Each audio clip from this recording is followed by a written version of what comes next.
Well, go on and praise him in here. Go on and praise him.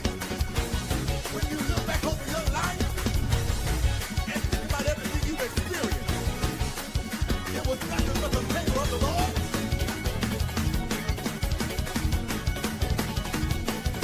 I said it was nothing but the favor of the Lord. If you know that it was the favor of the Lord, go on and praise him in here. Hey, good God afternoon, people of God. You have tuned in to Exclusives Radio Show. I am your host, one of your hosts, Corey Wright, and my new co-host, Miss Katina Dixon. Hello, Talked about it. I see my new co-host. Everybody been talking. Everybody been inboxing. Everybody been saying how amazing she is. So now Thank you all. we keeping her. Thank you all for all the good compliments. I appreciate that. All right. Now, as always, we know what the problems are. We know we need to solve them. What we offer on this platform is solutions, dedicated acts of action that bring about true change, not just talk about change, and no excuses. For excuses are man's tools of incompetence that build bridges nowhere and monuments of nothing. Broadcasting live from the WBTC radio and television network here in Illinois, also our sister station in Detroit, Michigan. It is such a pleasure to have my co-host. Tell people a little bit about yourself, why radio, who is Miss Katina Dixon? We want to know. I'm Cortina Dixon. I was invited here by Corey Wright to just come on and point out some views on his latest topic. And he liked what we was talking about and what I shared and I think I brought Paris on the first show with me, one of my friends. And the conversation went very well, and I think the audience and he liked it. The chemistry we all had, as far as talking about topics and voicing our opinions, and nobody taking offense to what we're talking about. So, I was born and raised in Chicago. I'm a South Sider, and the reason I probably have a gift for gab talking a lot because I have those kids. So when it's time to discipline, I am a talker. So that's probably why I be like, I say it over and over again. So that's where I probably get all the talking from. And my mother, she was a talker. She still is a talker. So she never stops.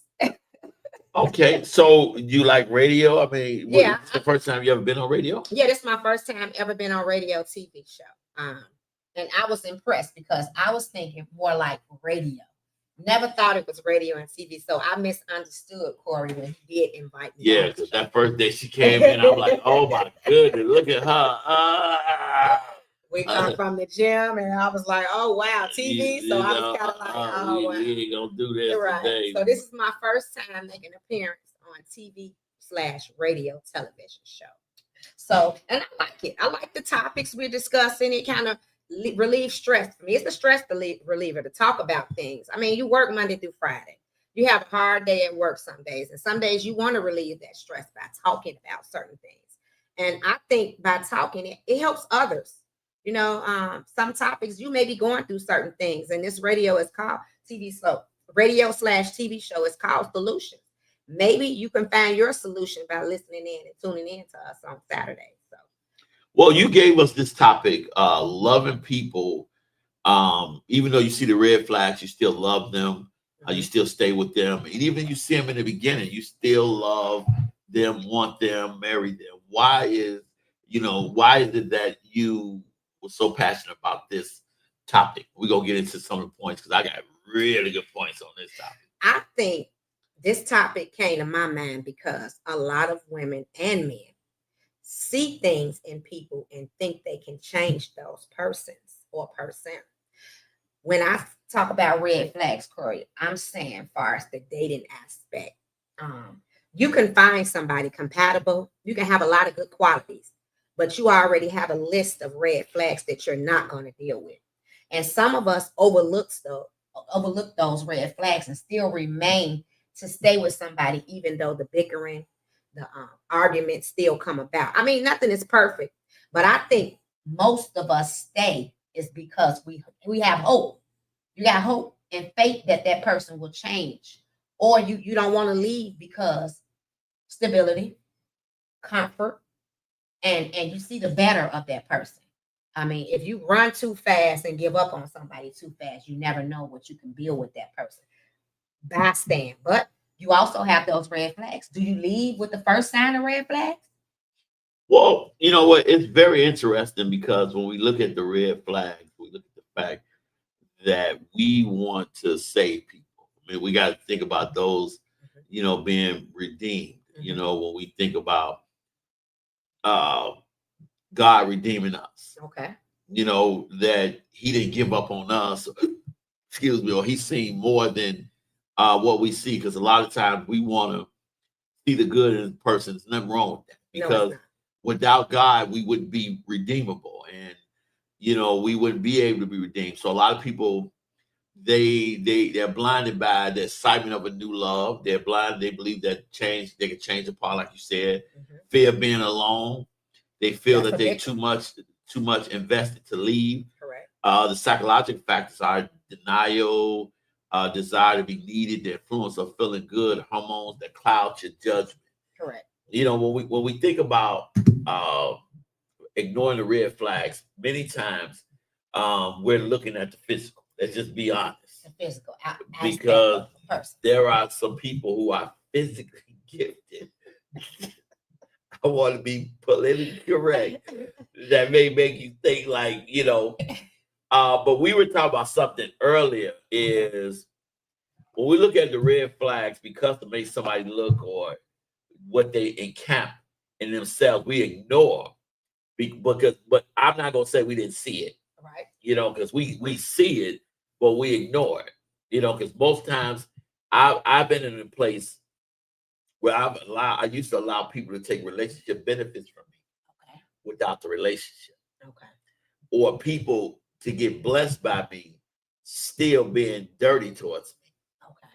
you know. So why should a person change if they can get everything from you? You know what I mean? With no Because commitment. with no commitment, you're gonna give up your body, you're gonna give up your money, you're gonna give up your time, but they have not committed to you. They say, I'm ready, I'm not ready, we move it too fast, but they take what they need from you. Right. And that's considered a red flag also. Yeah. If you in a situation where you're giving up the benefits like a relationship and you're not in a relationship, that's a big red flag. So when is enough for you? When do you say, I'm going to stop giving up the benefits? And that's one of a red flag that you should consider. You say give it up. When do you stop giving up the benefits of the red flag that you call? Because we all have different situations of what we call red flags. Your red flag may be something totally different from my red flag. So let's Okay, let's get into that. get that. Okay. Your red flags could be something totally different from the next person that got a red flag check mark. I may have a list of things that you may not even think about that's a red flag. So that's why I say, what do you call a red flag in your book? That would be a red flag for me, giving up the benefits before the time. Well, when I look at red flags, I want to make sure I'm judging forward and not backwards. Okay. Okay. I don't want to set my standards according to what I've been through instead of what's in front of me. Exactly. You know, because so many people miss that. Yeah.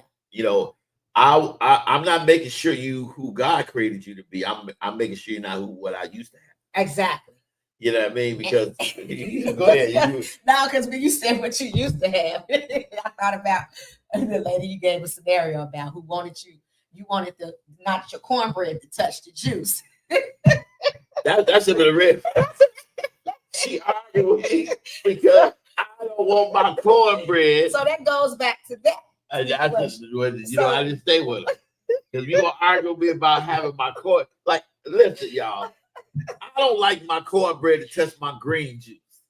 I want cornbread full of cornbread. You know, like they bring your bread or your muffins on a different plate. You been to a restaurant, they don't mash it together. They put it on a different plate. So I said your red flags may be something different from everybody else's red flags. That's why I had to go back to that one when you said red flags. Let's talk about some of your red flags. My red flag is as far as the dating aspect. Let's stick to the dating aspect. A red flag with me would be for me. I'm still laughing.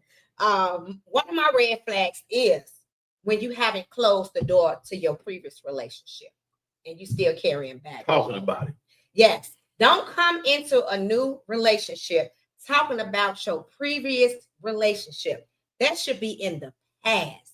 If you're dating somebody else and they say, what happened with the previous relationship? Just say, oh, it didn't work out right. I'm not even talking about that. But Did somebody comment on this? it did what they say.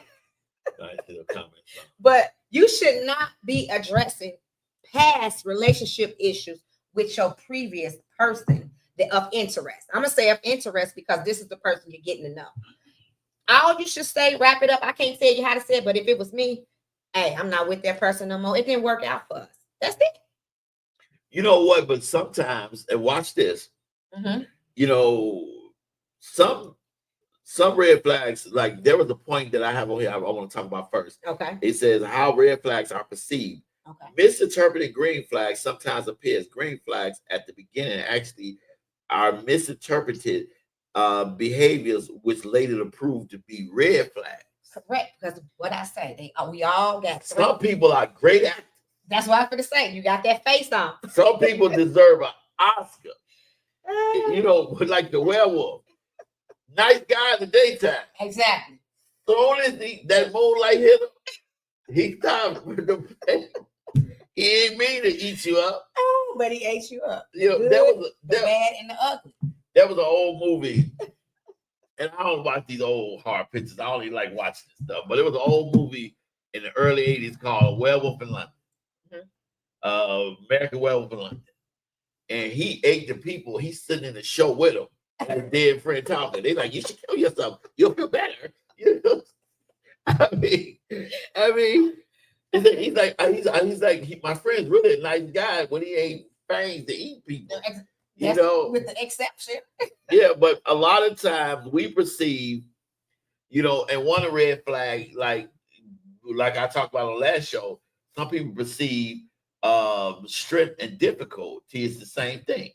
Like some people are not strong, they're difficult, Correct. Which is a red flag. Right. Because one of the things in interpreting red flags is the results of people. Exactly. You know what I mean? Results don't lie.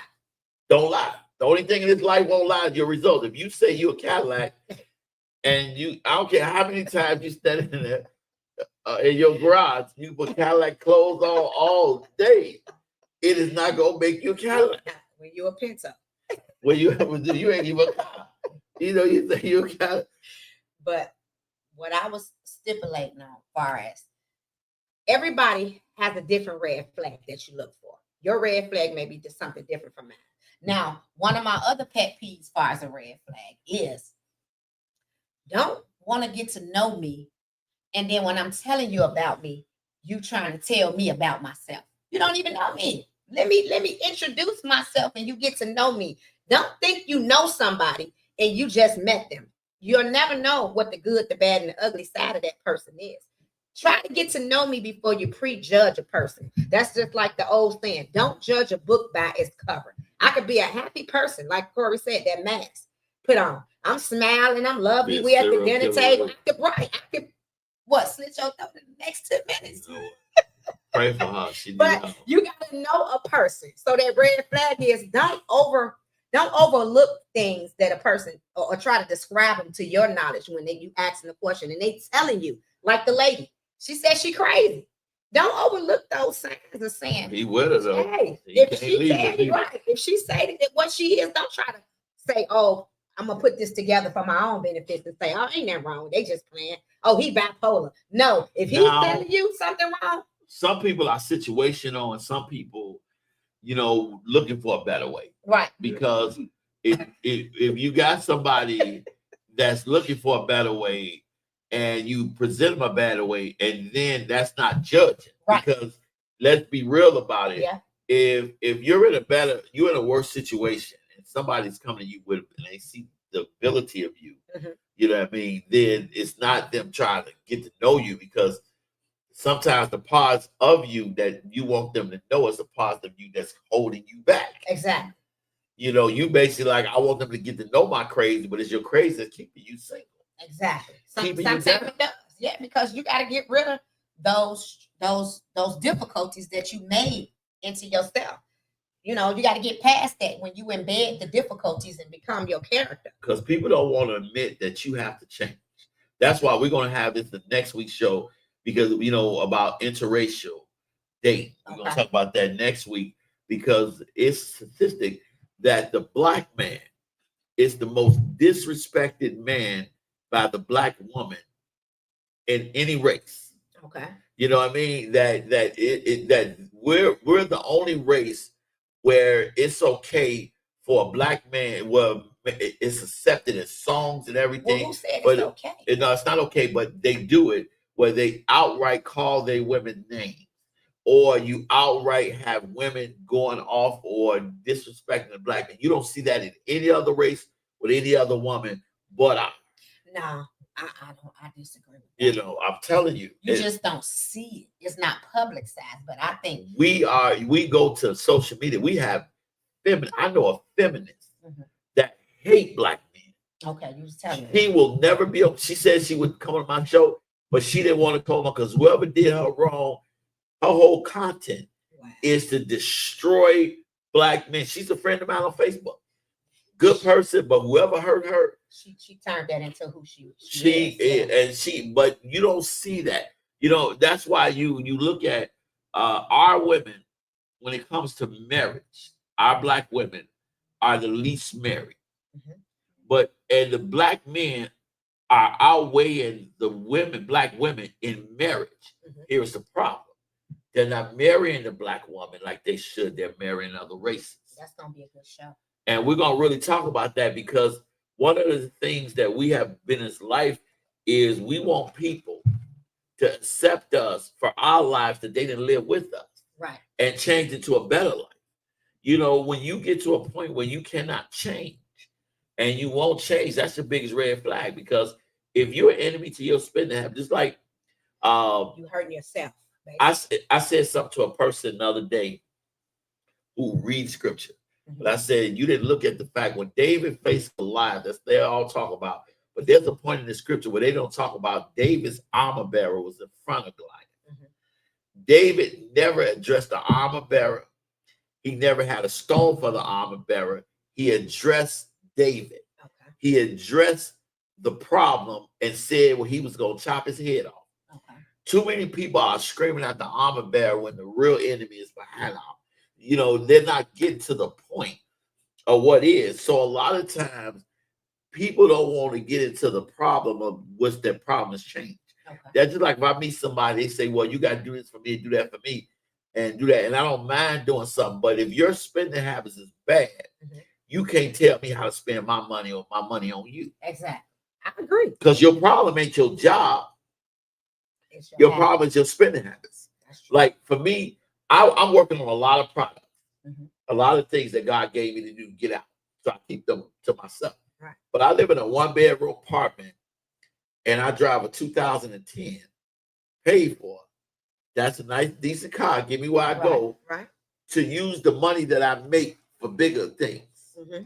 You know what I mean? So, I don't live beyond my means, even though we make good money. Correct. Where I'm able to put up, do what needs to be done, but I'm not living beyond my means. You got some people that would Benzos. And that should be another topic. Yeah. Living beyond your means. How do you? So one of my red flags Okay. is people who don't want to change. Okay. You're in a bad situation. You stink. You don't want to go take a shower. Right. I'm using an analogy, but I'm being real. You stink. You don't want to take a shower. Everybody acknowledge that you stink. Right. Everywhere you go, hey brother, man, you want do something with that. Right. And they don't want to change. Right. That's the problem. But you arguing to death why you don't smell that bad. You arguing to death why we crazy. And I'm not. But if 10 people saying the same thing, then you gotta So look at everybody you run into, every man bad, No, every woman bad. no. Everybody ain't bad. It's just they gotta look in the mirror at themselves. See, and that's another thing. When you get to the point of saying gathering everybody in that same topic, all men is this, all women is this. No, I don't say all men is the same, and I don't think all women is the same, because none of us think alike. None of us do the same thing. We just do different things in different ways. You may disrespectful, that don't mean the next person will be disrespectful. Right. You may cheat, the next person may not cheat. So I don't think all people cheat and all people disrespect their husband or their wives. Everybody ain't like that. And I bet money on it. Everybody ain't like that. They have their problems. Don't get it wrong. People ain't perfect. We all human. But when it comes to that red flag about abuse, let's piggyback on that. Staying in a situation where it becomes abusive, verbally abusive, that's the problem. That's a big red flag for me, because I wouldn't want to stay in anything with anybody that's verbally abusing you, because that's a mental thing. You can snap. Who's to say you won't pick up a knife or snap into and just snap fast out on a person for the verbally tone that they're using towards you? When is enough enough?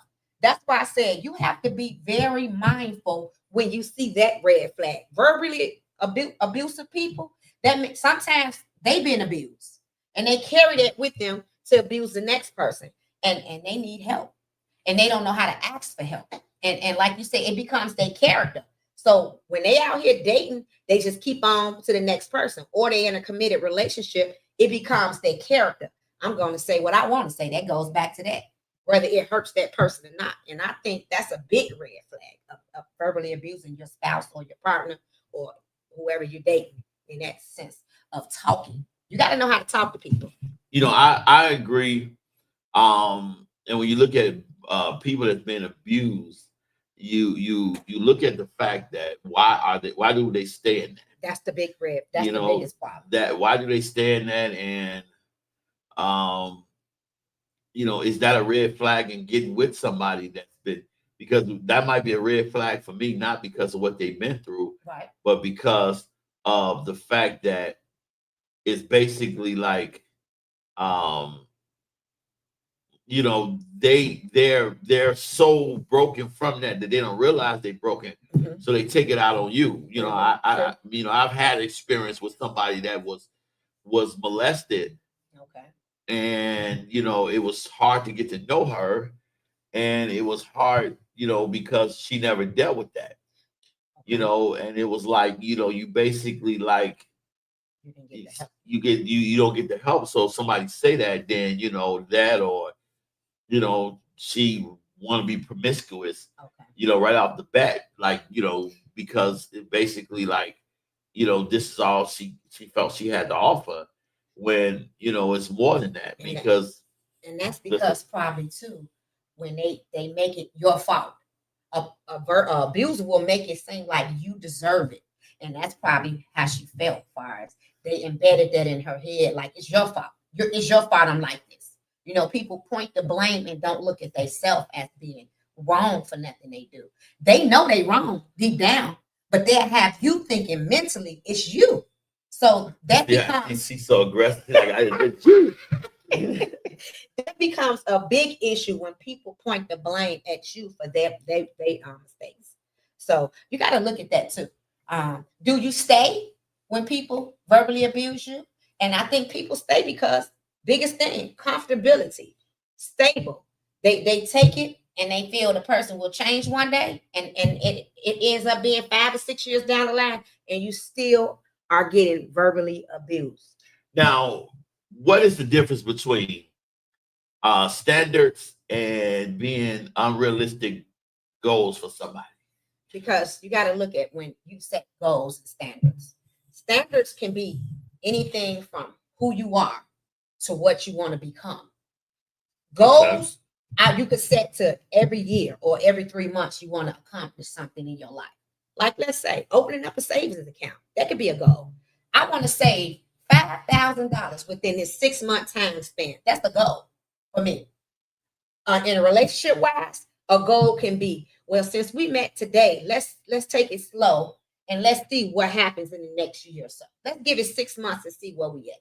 That could be a goal on a relationship standard. You don't have to dive deep into a relationship, just meet somebody. You could set goals for that relationship. That's good. But your standards will be who you are. Let me see the basic side of you. That's the standard for me, far as let me get to know who you are. The reason why I say that is because I will never set a standard or when I look at what I want from somebody that I can't provide for myself to do. Exactly. A lot of the time people say I want this type of man and make this type of money And they to do don't this, that, but you should never require something from somebody that you can't do for yourself. That's first and foremost. Because you're creating an unrealistic standard that you call it a red flag. Exactly. You know, if one of the things I heard a young lady at work, I ain't gonna say no name, say to me that a man should want to spend $300-400 on a first date. Wow. If a man takes me to a coffee shop that, normally just to have coffee to see if we compatible, I wouldn't give him a chance anyway because I'm worth so much. Worth so much to who? So right. What is your wait a minute. What's she worth? I'm just being real. Worth so much to who? To be that person. They just met you. That's what I'm saying. That's the unrealistic approach because you can't come out the door swinging $1,000 unrealistic events and then say, I want him to be this person, and you're not that person. And so I said, what if that gentleman said to you, if I spend this type of money, I'm going home with you, right? Okay.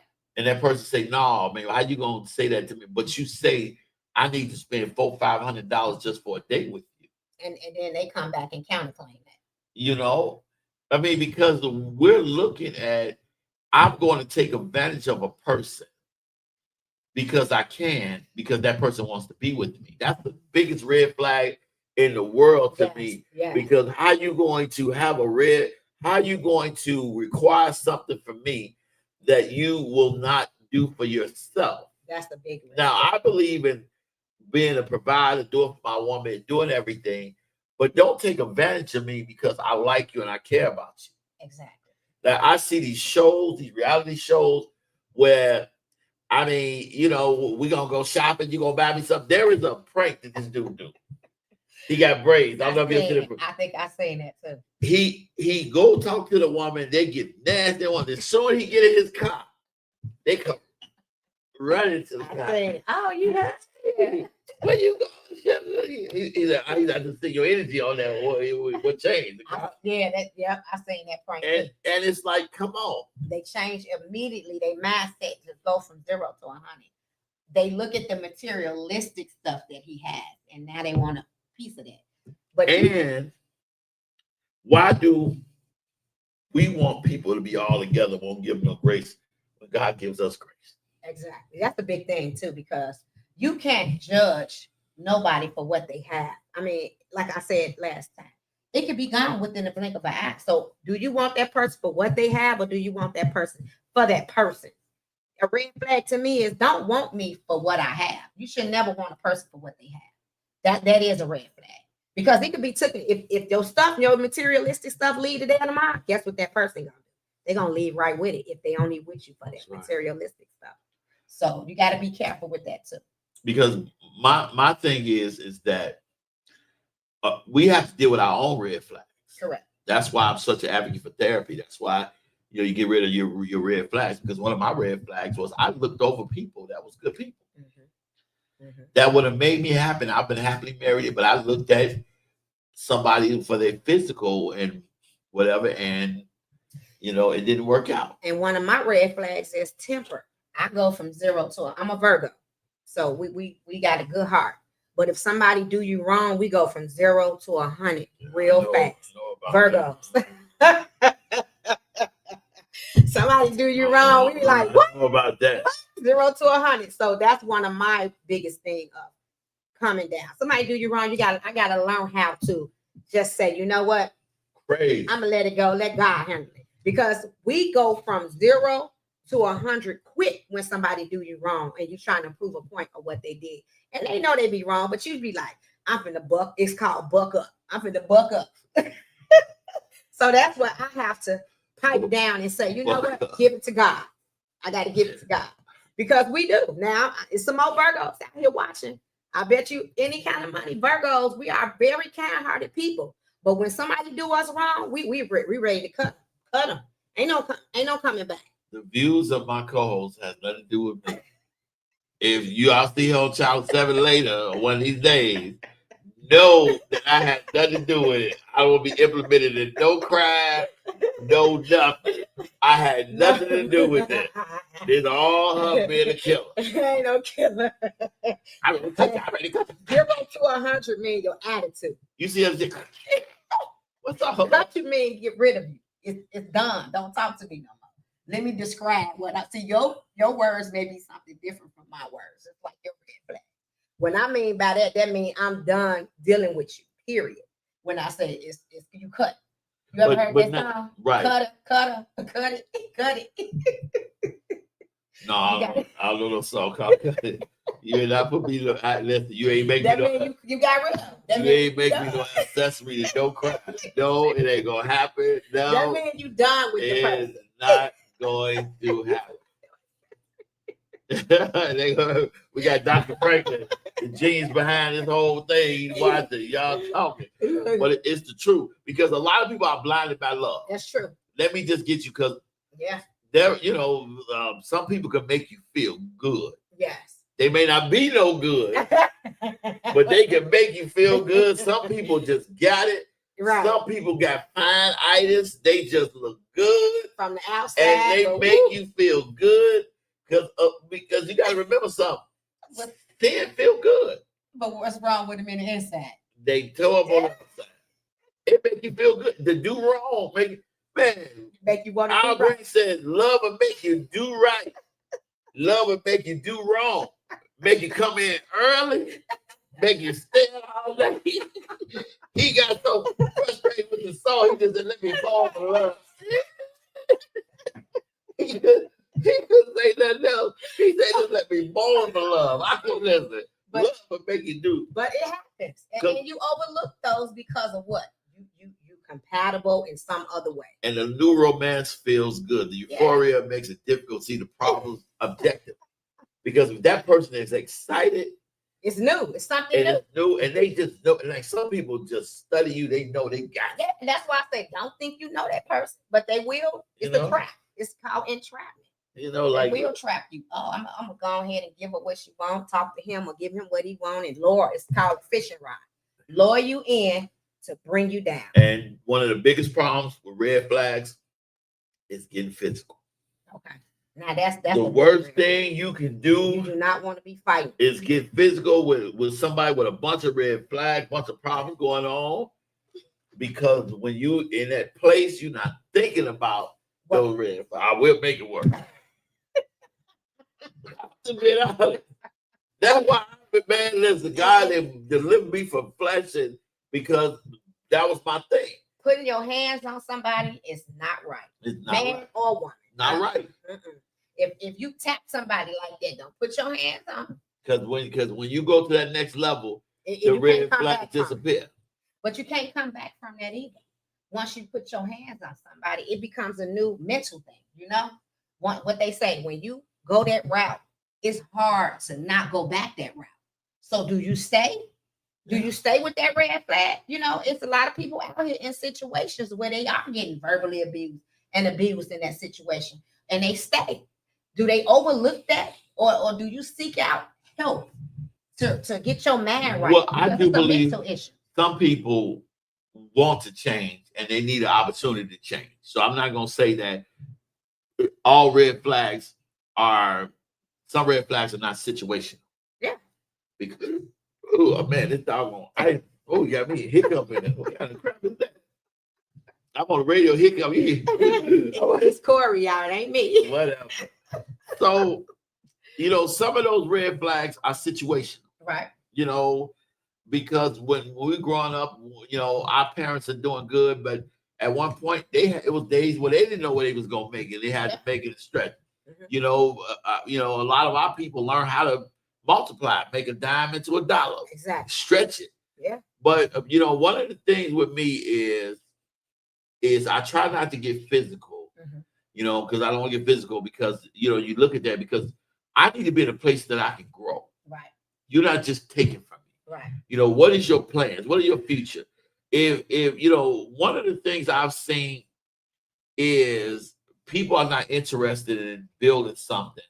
And my red flag is if you're gonna ride with me and if you don't get what you want from me, you're gonna side against me, I'm done.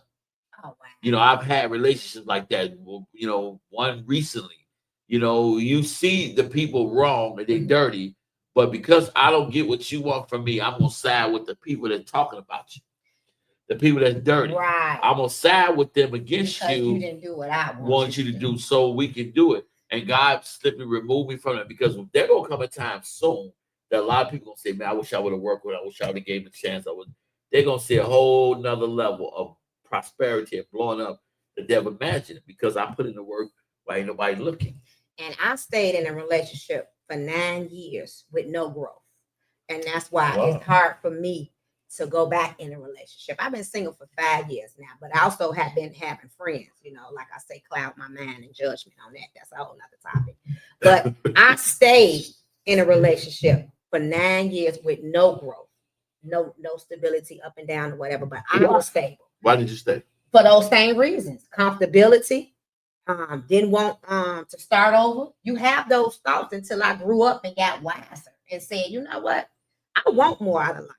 After I left that relationship, I went and got my CDLs. I went back and got my bachelor's.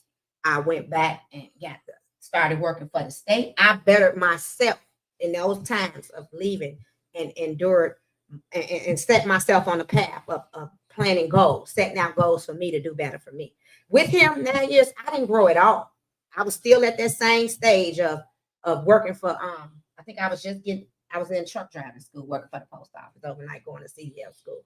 But it was no growth in that. So I started to think all my friends around me were growing, you know, the positive people. You know, you got the positive influence and you got the ones that stay on a certain level. But I knew in my life I wanted more. So with that being said, I was one of those people that stayed in the situation for 9 years.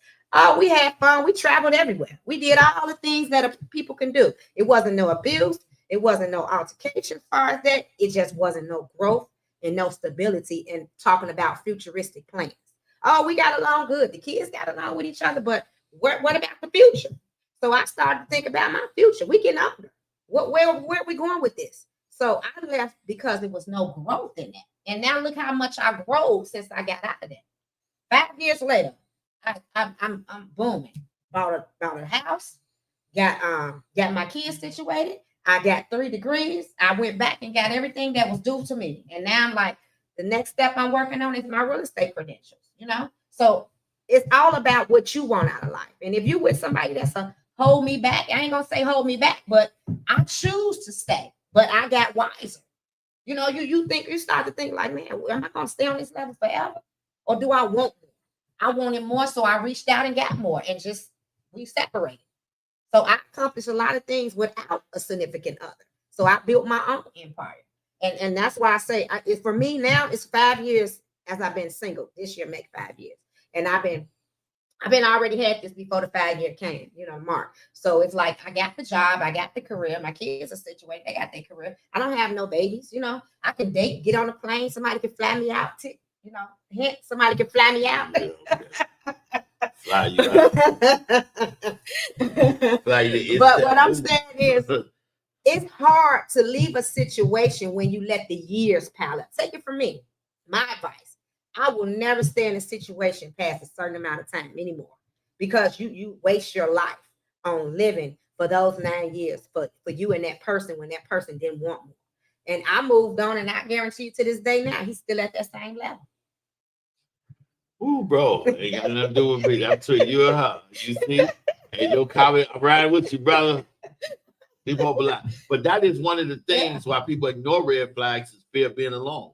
The fear of loneliness is of uncertainty, of unknown. Mm-hmm. That's true. Can be more frightening than the dissatisfaction in a relationship.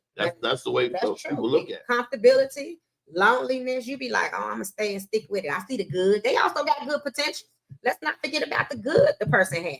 So we're not always talking about the bad that a person had because it may not be bad to their eyes, but it may be bad to the person they with. So you ain't that wrong with them staying on that level, but I had to get away and move around and do for me. So that's why I say no, we're not off limits to dealing with red flags. Because I'm like I said, take my advice. I'm never now. Hey, I'm gone.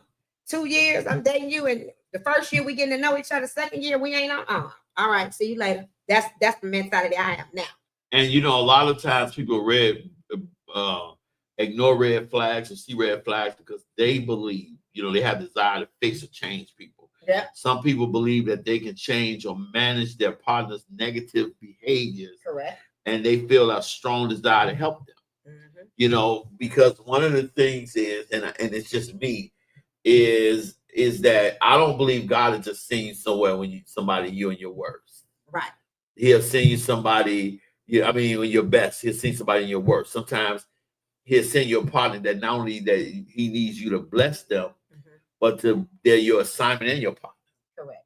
That you need to save them, because I believe some people just don't know what a good person is. And They it don't. could be They, true. you know, I mean, some people who, you know, a friend of mine, he married a lady that had 5 kids from the jet, Okay. from the project.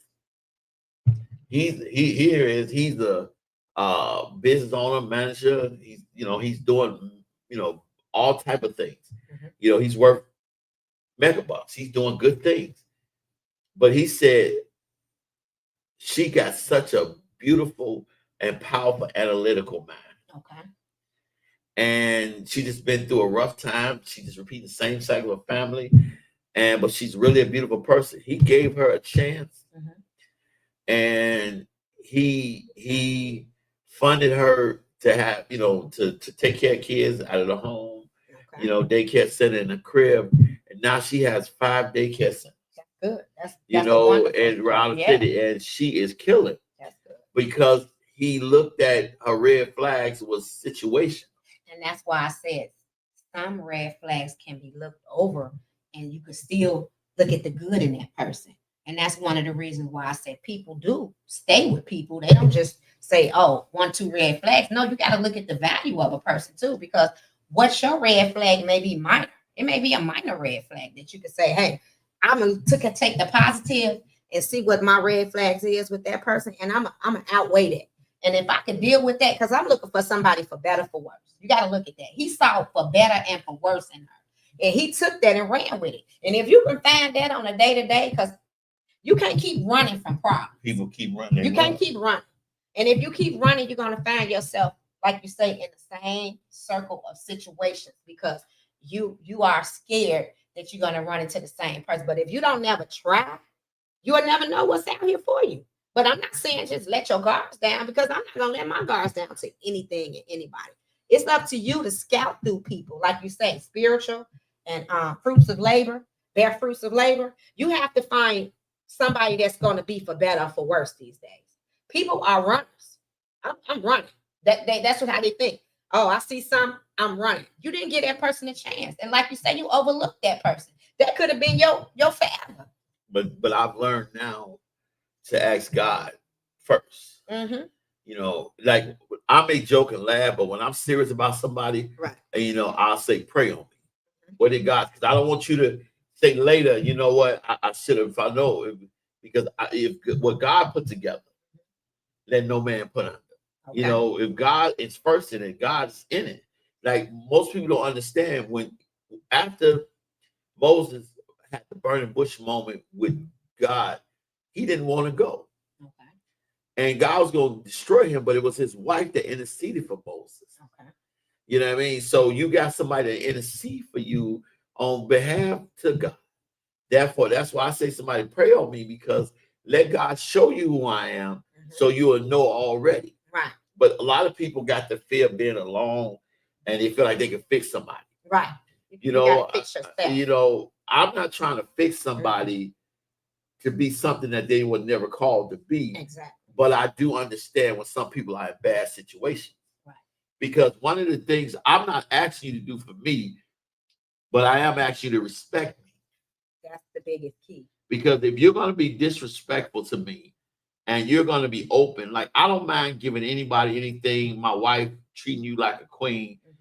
But if you make it about the money, you make it about the finances, like there are, one of the things this guy said is the truth. When people are out of money, because the first thing you want to talk about is their problems. They want you to help them. Or at the end of something, they'll make a little subliminal comment You know, man, I can show you something to eat, or I can show you something. Yeah, okay. I learned to ignore. You can say what you want to say, or I bless somebody with something. They'll be like, "But I was expecting more." Well, What? and no, my question was like, why would you expect more of what you didn't work for? If it's a gift, who does? Well, I ain't gonna say who because it's But obvious there are out people here. like that. Yeah, like I give you something. Yeah, it is. You know, because they It have, is. you I know, have to think, yeah, they you're don't look at the investment in people. Individuals, you know, they don't realize that just because I choose you, you choose me, you still have to invest in me. right. Yeah. One of the Go people don't both want to ways. change. It go both ways. And another reason why they stay is too, like you said, change. They hoping that person, they ain't trying to change them, but they trying to debate with each other to see if that person would change. You know, they go and say, well, you need to sit down and think about I'm here for you. Or throw what you done for a person in their face. You know, oh, I done this for you. I done that for you. No, you shouldn't even have to go to those extremes. Just take a look at what you're dealing with. And if it's not for you, hey, I don't know what else to say. What does honesty look like to you when it comes to red flags? What is honesty? Because, and I'll give you my Okay. analogy of that. Okay. Denial and rationalization.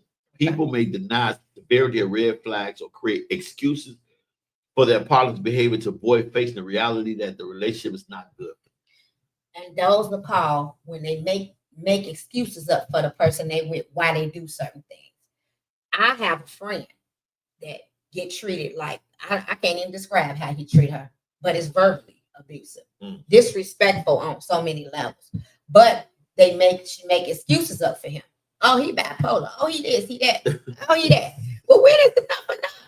You know, I'm saying people will make excuses up for the reason why a person do what they do, and it's nothing you could say in their defense. You gotta let them see the light. I don't say anything no more. I let you do you, because if you're gonna bring a situation to me and I give my opinion on it because you brought it to me, and I'm like, girl, he ain't bipolar. That's just how he treats you. But the next person he ain't gonna treat like that. Or go to work. Yeah. You gotta realize for yourself that it's all a game. And people will try to bring you down because they in a situation themselves. They prey on you. You know, my first therapy session, and you know, if you didn't know, you know, y'all know I work with Association of Black Therapists, and I took 3.5 years of therapy. Just recently started to go back, and that's for ministry to make sure I can go out like every day when I'm at work and I'm always cracking jokes. I always come with a certain energy people expect. Because that's a form of therapy. Because no matter what you give me, I'm going to be able to give you. Something happened last night, before I tell my story, that blew me away. And I can't make this up. I get off at 11 o'clock because I got to work this shift for training. Okay. I pull up in front of the house. This guy he's blocking the street so I can't get to the parking spot. He's sitting up there crying. You know, but I know he's crying at first. So he drunk, he crying. Okay. So I hit the horn so I could get his body. He peel off and then turn around. So I park in the spot. He turn around. And, you know, I'm grabbing my weapon. You know, you're going to come back. I got to conceal and carry. You know, I got to defend myself. So I got my weapon in my hand. He don't see it. And he pull up. He's like, man, I didn't mean to block you, man. But Pastor, I'm going through stuff. How you know? And I'm looking. He say, man, listen, man, I'm trying to take care of my family, but I haven't been working. I'm running, you know, I'm not here over illegal. I worry about the government. I'm out there ministering that guy for 20 minutes at 12 midnight. Wow, that's a good thing. And I'm like, wow. And I'm like, I mean, he's like, you know, like some got to give. He's like, I can't go to work. You know, my family suffering, man. I'm in my car crying. He crying. He trying to pay. And it hit me like, wow. So I'm ministering. I'm like, man, God gonna work this thing out. You just got to stay, make money how you can make money, but stay away from places where somebody can pick you up or something. But you can't do stupid stuff like this. Right. Drunk, doing willies in the street, man. Right. That goes back to saying you never know what a person going through. Right. So but I'm thinking like, you know, at first he turned around, I'm like, boy, I have to do it. But when I talk about the honesty and denial and rationalization, as a minister, as a leader, going through school and everything and preaching, I never knew that I was a negative person. Mm. My therapist said to me, he said, do not say anything negative until my next session. Okay. You can't get a conversation, no telephone, no nothing. 98% of my conversations stop. He said, what did you learn? I'm a negative person. Wow. And it changed because the red flags we don't see in ourselves can sometimes be the red flags that we see in others. Exactly. That's why it's a denial and rationalization, because we making excuses for our partner's behavior. Yep. Because in a roundabout way, we're doing the same thing we don't see. Yeah. And all of us have red flags. Come on. All of us. So ain't nobody off limits. You can get it too. Everybody got red flags. You may see a red flag. The person I'm dating and me. And that I was unaware of, but unrationally thinking, like unconsciously thinking, I should say, I'm not looking at that red flag. So he may point that out to me, and I may have to say, wow, you know what? That is true. I do have my own red flags. So I'm not off limits either. We're the recipients of what our mates give us. If you fix me something that ain't salty to you, but I'm studying, it's your cooking. And that's true. And then, like I say, with us having our own red flags, because like I said, we're not perfect.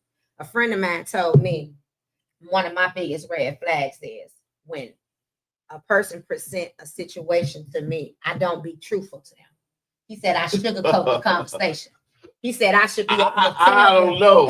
He said you ain't never seen code never thing. He said I don't be telling them that. I should tell them. He said I sugarcoat the issues instead of giving it to them plain, Jane, the truth. No. I said, what? Dude. But he's obviously he thinks that I sugarcoat my friends when they tell me different things. Yeah, okay. And he said, Tina, you hold back, because if it was me, you would say X, Y, and Z. You go hard on me than them. That's what he told me last night. He said when I address their issues, when they bring me issues, he said I sugarcoat. If you watch him, brother, he don't sugarcoat nothing with me.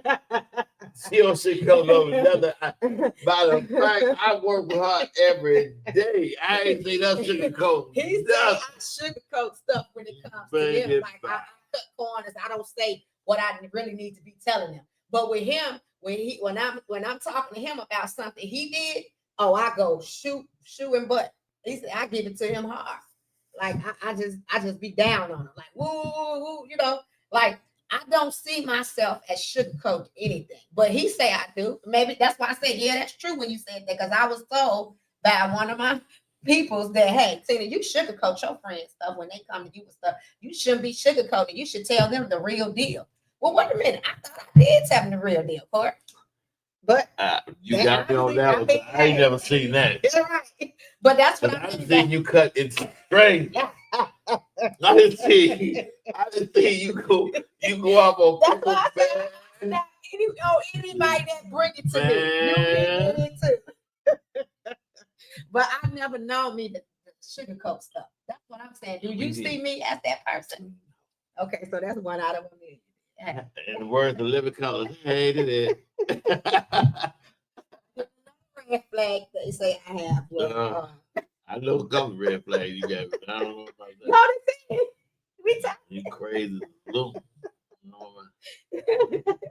You got no. We all got red flags. That's what I'm saying. We're not gonna skip over eyes. I know I got red flags because I just told y'all two of them. Well, here is something that's gonna. Everybody wants to be loved, appreciated, and in some manner, even if they don't want to admit it, they got a little self-grandizement in themselves. Mm-hmm. Everybody, when you have the big weddings, you have the new relationships.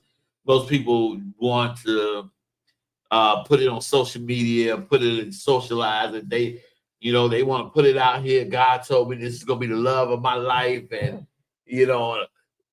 and all this. I think marriage too is overrated to that extent when they do all that. So fear of societal judgment, Some people may stay in a relationship to avoid shame, embarrassment on what others may think Talk to me. or say of its ending, especially Talk when to you me. said it. Because there are many times I've lied on God and said, God bought me somebody that was really the devil. They're really the devil. Beautiful demon. I can agree to that too. Beautiful demons. A demon that'll flip on you. You in a minute. You know Play both sides, boy. I tell you. what Robert had say. His wife was so evil. She slept with a fist balled up. But you don't know they be evil until you get to know them, and that's the thing. But here's the problem with that. You didn't put it all out to social media. You got pictures on Facebook with you and this person. I've done that. I ain't did that since my last night. I've done that where I've put out, everybody congratulating me and everything, but you don't put the divorce on Facebook. You don't put the court cases on Facebook. I learned that after my 9-year relationship. I ain't put nobody else up on unless we're dating or serious, but no. Because there was somebody that we cared about each other. Mm-hmm. Somebody we went to high school with. Okay. Moved to a whole nother city and state. And I was supposed to go down there with them, but I was not in a good place to go down there with them. And maybe it'll work, maybe it would. I know it. And so I didn't go down there like I was supposed to. Okay. And so this person, was upset and this and that. Look at these flies. There's some fruit somewhere. And so this person got married and put the pictures, sent me all the pictures. Say, well, I finally got a real man, and I finally got this. They're gonna talk about she was just showing me that to celebrate with her. No, you wasn't. She was starting that to put you down, right? To make it right, rub it in your face. Now, when the person did all this dirt to you and all kinds of stuff, you calling me, telling me like, no, don't call me. You wanted that person, but now you are so unhappy and miserable. But you gotta stay with this person, build this person up in front of social media, everybody, because you've got everybody involved in that. And a lot of people don't want to eat those words because the words don't taste good. Exactly. And they can't. What do you think about that? What do you think about love putting your business on social media anyway? I think my thing about social media, you can't believe nothing that's on social media, no way. You don't even believe what people put up there. And there's so much fraud on social media. You don't know what's the truth and what is truthful on there. I mean, a person gonna only tell you what they want you to know anyway. You don't really know the real me on there. I got Facebook, but I'm only gonna put up there what I want you to know, know, to be honest with you. But I wouldn't share intimate relationship stuff on there. Like I said, trip, vacation, who cares? But if you in a relationship and you value your relationship, Facebook don't dictate your relationship. A lot of people allow Facebook, social media, Twitter, Snapchat to dictate their relationship. They have to put it all on there to get the likes or something when you don't even like the person you with. Come on, let's be real. It shouldn't take for you to value your relationship to let Facebook and Twitter and Snapchat the value to show you appreciation. You should already appreciate your relationship. It doesn't take that. So when you post things, sometimes it could be to bother other folks. Or to put it in their face and get everybody attention. And I know a person who just did that. They posted pictures on Facebook and wanted to bother people, and they got what they needed when you bothered them. Why are you looking at me? That 0 to 100 kicked in real quick. Nah, but seriously, when people post, they post for a reason. They don't value marriage no more. I believe a lot of people don't value marriage because, like you say, they want the likes. They want the people to like them and validate them. When down in the dress. Yeah, you come on now. If I'm with somebody and I got married, okay, we're gonna put a little few pics up there, but y'all not gonna dictate my marriage. My marriage is between me and that person, or my relationship is between me and that person. Now, if you want to take your relationship and need validation from Facebook, that means you don't value each other. To me, that's my opinion of it. And check out what somebody said. Red flags are real, green flags are not. The opposite can be true. The red flags are not fake, but the green flags were initially misleading or fake. Okay, I can agree to that too. You know, people ignore red flags in a relationship because they often hope for change, feel invested or a relationship. But the influence of factors of, you know, the low self-esteem, the cloud of judgment from people, and the temporary change that they feel can do that.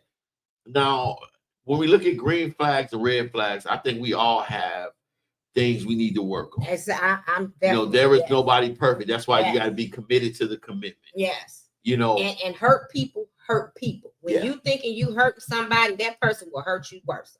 So you have to be careful when you hurt somebody's feelings, or like you just said, the lady did. Yeah. She didn't know how you were gonna react. You know what? Like I said, what if you would have went from that 0 to 100 and spazzed down on there and put some stuff up on her comments on her picture? Y'all both up. You know what I'm saying? They don't look for you to do the twins, the Ugg and uncertainty. Lee. See, what if you would have put that on the picture? She would, because she called you purposely to tell you and sent you the picture. I got a real See? man. It's a, So you wasn't a real man. Suppose you would have went Lee. You see, right. they don't think about the reactions that people do. You don't think about the consequences that you will get back from your actions. Well, some people like the attention they get from being a victim. And you can't be a victim and play both sides and then you doing stuff to people. So you got to realize that too. There's a consequence behind every action that you do. There's a reaction behind every action that you do. So you can't expect people to react your way. Oh, well, why you have to react like that? You can't tell me how to react once you do that to me. So she was looking for you to react, but you kind of did your way. I mean, because the next person probably would have put that ugly up there. See? Or put a middle finger in the comments. So when people go out here searching for you to see something, you got to be mindful of the reaction that they're gonna get. So it's all up to say, hey, why you react that way? You bogus. No, I ain't bogus. You wasn't bogus for what you did, so don't think I'm bogus for what I did. So you also have to be mindful that everybody ain't gonna react your way. Well, there's a difference in hope for change and a plan for change. Exactly. Because sometimes people, red flags need to change. Like, you know, you can't, I'm not going to get it. You know, I'm not saying you have to be perfect because nobody's perfect. I'm not going to say that you ain't going to have some kind of hang-ups and things. But if there is a better plan in hand, like, okay, you may be on drugs. I thought it was when I found out the pastor in Georgia, his wife was telling her testimony. Okay. I didn't know that when she was dating her husband before, that the husband found out she was on drugs. Oh, wow. And he said 2 things can happen. He said, I can plan to leave, or I can plan to get you help. And you got to take the plan to get you help.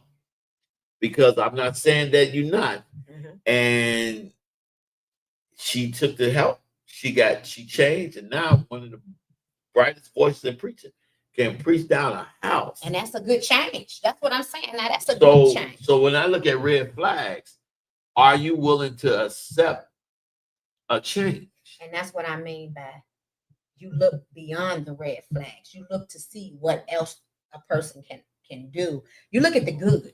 A person can have 1 or 2 red flags, but they can have 20 good things about them. Do you bail out? He didn't bail out. He said, this is what we're going to do. You can take this treatment program, or I'm going to leave. So she took the treatment program and it worked out. So that's what I mean by you have options. You don't always have to leave a person if they got 20 things good about them versus 1 or 2 bad.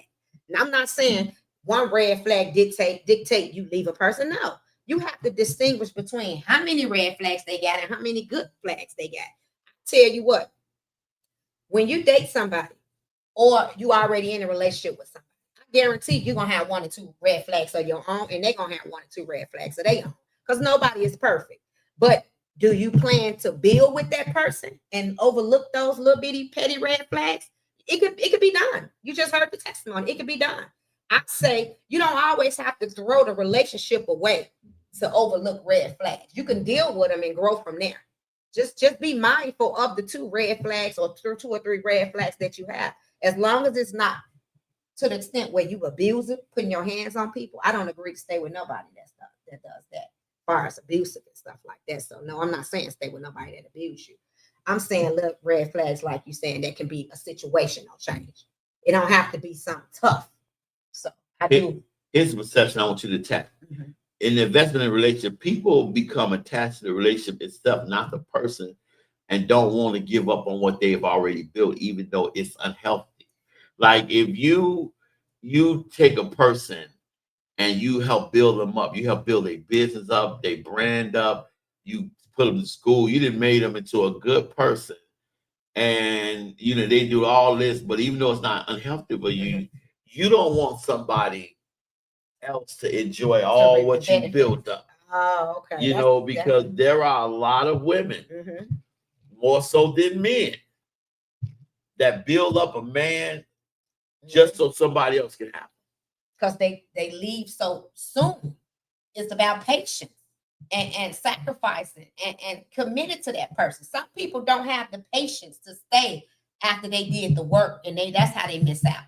I believe when you help somebody and build them up and make them become a better person because they wanted it. It ain't all about you doing it for them. It's about they wanted it too. So that's why it worked out for them to be on that path. But then once you build them up, I believe they got tired and said, you know what, I'm gone. Instead of waiting to bear fruits of their labor. They miss out. But it is something, because you think about divorce. Yeah. You got a judge that's gonna split up everything you work for. Yeah. I lost a home in a divorce settlement. One that I built up. My ex at that time didn't have a job, wasn't doing nothing. She barely doing something. Here it is. I'm paying everything, done everything. Got me grant money, everything. Had no kids by her. Mm-hmm.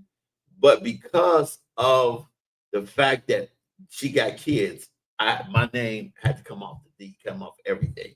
She walked away with everything. That's why people are guarded now. And they don't want to get married. Yeah, they guarded because they feel like, why should I split something with you when I worked hard for this? You didn't work hard for it. That investment. That was a big investment. But that judge don't care. Nah. That judge sitting up in that high seat, like basically like, listen, well, we got to make it this and that, and boom. I watched a guy, and that was in the court before us. They gave this lady 4 homes and almost $500,000 and everything. And she knew who he was. He was not smart enough to sign a prenuptial. And you know what he said when he walked out of there? He said that was the most expensive piece of, I ain't gonna say the word, that he ever paid for.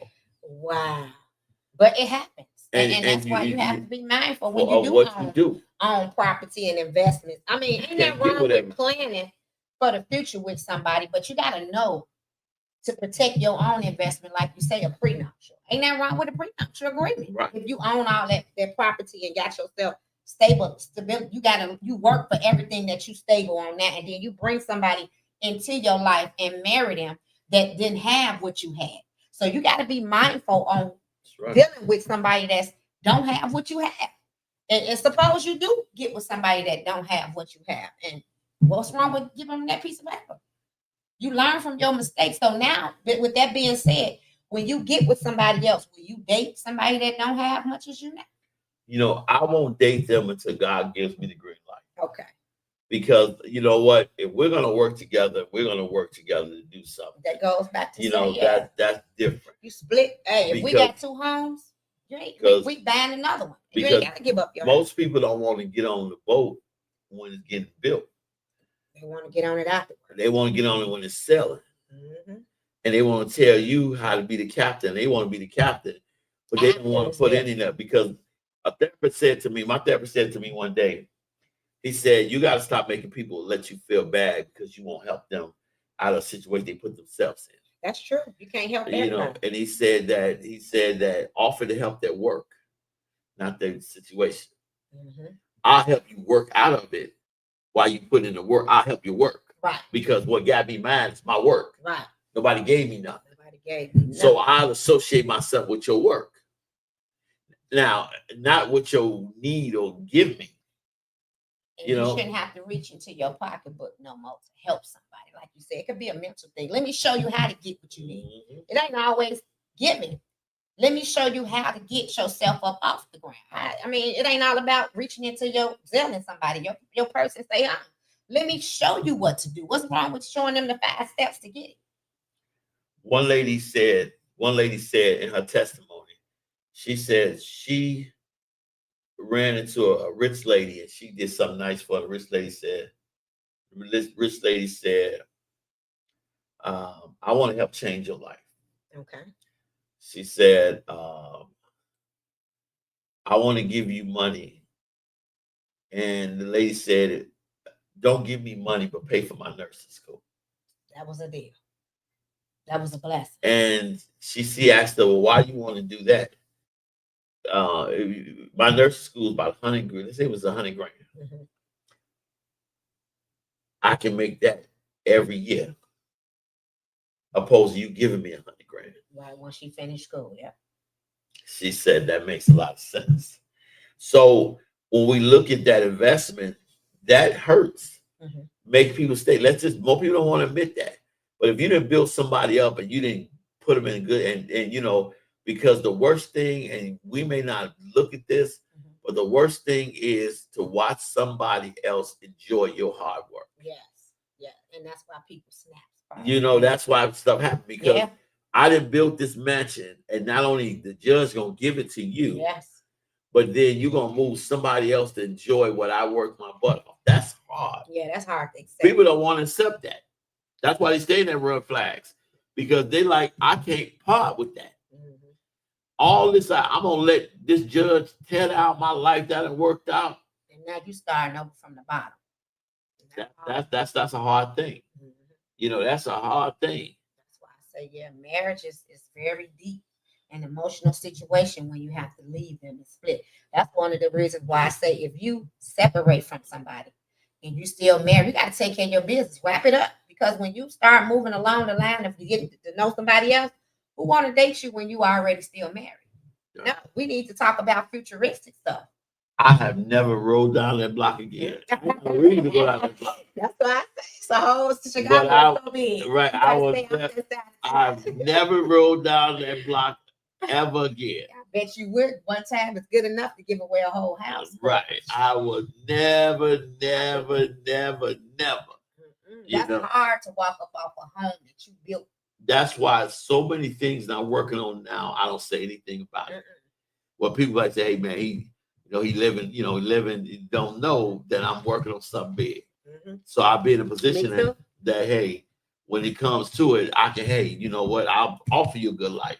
Mhm. But hey, boom, like they talk about that prenup with Michael Jordan's wife. Right. You gonna get what? No, yeah, she got a nice looking, but the new one, With the twins. yeah, basically like, hey, you get so much after every year. Now you stay with me the rest of my life. You set. It's all yours. She gonna stay. But you get this much as year after year after year. You know. Now let's talk about desperation. Okay. Like there are really a shortage of good men out here. I agree. You know, and a good shortage of, it's shortage of good people. Then they think you're supposed to share them. Come on. Yeah, and now, but desperation in some cases, a person might feel desperate for a relationship and may then unwilling to overlook red flags. Right. Because you got to think about something. Person ain't a drug addict, ain't a bad guy, ain't a Right, cheater, yeah, but yeah, may good not have things. much money, may not, maybe make bad decisions or whatever. A lot of people ignore that because of the lack of good men, the lack of good women. Because good men are so, because all these demasculation campaigns, all of the everything when it comes to, men, it's like some people feel like this is the best I can get. So you think they settle Settle. for that instead of trying to go out and find better? They settle and stay with that person. Is it better out here? We don't know. You don't know because they settle. If you settle with somebody for what you're dealing with, you will never know what's out here because you settle you stop right there. You stop your growth. So you got to think about that too. do you go out and seek, or are you scared to go out and seek because you got this person and they got a lot of good qualities? A lot of people do settle, and I agree with you on that situation, because when you look at it, they feel like if I leave this person alone and they got 10 good qualities that I can deal with it and deal with those 3 or 4 red flags, why should I go out here and find something else? I know a lady, I know a woman, that's my friend. She's dating, but it's also 3-on-1. He got 3 women to her, and she's cool with that. She told me, I ain't gonna never leave him alone. I stopped talking to her about him. I said, don't talk to me about him no more. Super black. Because I ain't gonna if you don't see, and then he's married, he's got 2 on the side. And she's back there. He told me, I ain't gonna never leave him. Okay. Don't talk to me about him no more. Deal with it. See, that's why I say people have their own red flags, and they decide to say, I'm gonna stay with somebody because they get a little attention from that person. And that's why I say women give up so quickly because, oh, for that moment, he's spending time with you. But then what happens 9 times out of 10? You got 360 days a year. Holidays, where he at? See what I'm saying? They settle. And I don't have a problem with them because I said that teaches me a lesson. Oh, I ain't gonna never do that. 3 hours, okay. But that's why I agree. It's a shortage of men out here. And some women say, hey, I'm gonna stay and stick with it. I'm gonna stick with it. So now I don't talk to her about him no more. Wow. Yeah, I say I don't want to hear that no more. You dealing with it. If he treats you like that, you agree with it. Hey, I ain't nothing. What can I do? Just know not to be that dense in the man and take something like that. That's deep. But it's a lot of women that settle for the men that hey, get to have their cake and eat it too. And that's why You know, and that's why I say that, because we deal with the realistic desperate because you know, you have a lot of women, you know, that don't, you know, like, and when I went to Atlanta, I visited Atlanta, and Atlanta showed, and I went to Arkansas, but Atlanta showed me something that I didn't imagine. I went to a club in Atlanta, and this was years ago, my early 20s, and the women were fighting over buying me a drink like they do for guys with women in Chicago. But you know what? Atlanta got a lot of Yeah. Yeah, they got, you know, a lot of. So you got to be careful with them clubs. So sure. You know, you're wrong for that. You got to be careful. You're wrong for that. I ain't wrong. I'm being real. But I'm just saying, though, it was like they were like, you know, like mine. You was fresh, a fresh face. That's how they are at work. When you come somewhere new, get a new position or you get moved, you go. Say you go somewhere to new place. You know how many people was down there. You a fresh face, a fresh look. People gonna want to get to know you. You got to look at that too. You fresh in Atlanta. But it is a shortage. Even I did they talk about a shortage of good men. Yeah, it's true. Every man is 7 women. Man, Not in my book cut. you know, but it's like, you know, I mean, I wouldn't settle, but I have settled. I mean, right, I ain't gonna be no hypocrite. I've settled.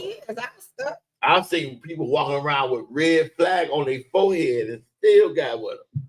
See, you know, like but that's what I mean by settling. It's what I can't judge nobody for what they settle and who they settle for. That's my thing. I only can be your friend if you bring me a situation and can tell you about it. But I ain't never been through that situation that I just described or the situation you just described. But yeah, when I walk in the club, people buy me drinks. I don't even drink like that. So I remember my friend Tiffany. I used to be like, Tiffany, I'm gonna get the drinks to you. I have my girl sitting there, slide it over. Yeah, send them. I don't drink like that. And that's one of the things that people don't realize until you get to know somebody. I have shots every now and then. I'm a wine person, but no, I don't drink like that. I'm wine I had shots like that. But no. But people do buy you drinks in the club. You're right. When you go I just never seen that. Or like when I went to Minnesota, it's like they love black guys in Minnesota. I walked in Minnesota, everywhere I go, hey, I'm talking about supermodel ladies, you know, like, hey, where you been? What's going? You should have been on them. I'm like, you know, the ones that you picked, boy, they sent you through the ringer. They sent me through the ringer. But you know what? I can't blame them. Now it's a learning experience. Because had I been doing what I was supposed to do, I would never pick. like I did, because a lot of times, like my therapist say, what situation you in prior to the decision would dictate the decision you make. And I think I'm gonna go to counseling too. I'm gonna utilize the city of Chicago. Me free too. I counseling. do it all the time because till I heal, Because I gotta stop going from 0 to 100. That's Right. one of my red flags. you know, I gotta. Right down to What is it that I felt before I made that decision? right. That's why we're gonna talk about red flags attachment styles. Okay. Certain attachment styles, like anxious. I'm always anxious to see my man. Where you at? I need to be with you, woman. I need, Mhm. or the avoidance attachment Okay. really contribute to red flags because I'm trying to avoid everything that's meaningful to keep the peace. Okay. Now speak on that because Because what do you mean by avoid, because avoiding a lot of times you ignore what your partner do because you don't want to lose them or accept them, okay. and you just want to keep the peace. Okay. Okay. You know what I mean? A lot So of they times allow them to do, where they'll say, you Gotta know what, I ain't gonna do this with you. or today." they see them do stuff. and they Yeah, you know overlook. what? You do whatever you want to do. I ain't got, that's between you and God. I That's ain't just got like nothing to when do. a lady catch a man up and they still stay. They like, I'm gonna overlook that he was with Betsy down the road, but I'm gonna still stay because you see something good in that person. Or you just like you say, you're stuck because you've been stuck on that person for so long and you don't want to go nowhere. It's about starting over. Because I've seen somebody, a victim, defend the abuser. You got a black guy Yep. and you defended him when somebody trying to do. That's why it's hard for people to get into domestic situations because 9 times out of 10 they going with them. Yeah, you can't get involved in that. They'll turn on you. You know, They will turn on you if you tell them to try to go get help. What? I love that. They Man. will turn on you. You better stay out that business when they come. They will double team you and give you a black eye. Yeah, and then you have some people that got low self-esteem. They anxious. Yeah. I And want to my be under you. I definition- want to be around you. Where you at? Come on over. Let me talk to you. My definition of low self-esteem runs deep far as that goes. And that's what I mean by somebody will let a man or woman walk over them. They know it's wrong and they still stay. They self-esteem so low that they'll still stay in that situation knowing that that man or woman is doing them dirty.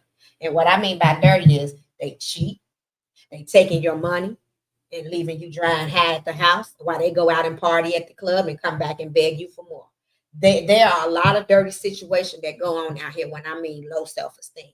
Some people self-esteem is so low they can't even bring it up to number 1 notch because they so scared the guy will leave. The guy will leave. If you say anything, they will leave. So it's hard, it's heartfelt, and my heart goes out to the ones that's in situations like that. But you also, it got to start with you. You picking yourself up off the ground and say, man, I'm not going to take this no more. I deserve better. What do you feel you deserve? Sometimes it's generational when it comes to people. Yeah, curses. They Generational curses. just, they used to it, and it's just like, Some people saw their father being abused. They grew up in a situation like that and they feel that is love. A lot of people need that mental health. And it's not a lot of psychiatrists out here that we need more mental health people to break that curse. People think abuse is, oh, you love me. No, abuse is hurtful. Who want to be sitting in the emergency room with a black guy? What you say with a black guy? He loved me. He said he ain't gonna do He broke this your no more. arm. He didn't pull your arm out the socket, but I'm going back. Yeah, because you got to think about stuff like that. Do you want to still look pretty, or do you want to be stressed out and look and have to need makeup? I should say, because people cover up flaws with makeup. They've been abused, but you ain't gonna see it because they got the makeup on. So you got to think about your life, with that person. I don't say settle with anybody that you think is harmful to you. Settle with somebody that y'all both can grow together with, Overlook those red flags for the right reason, not for the wrong reason.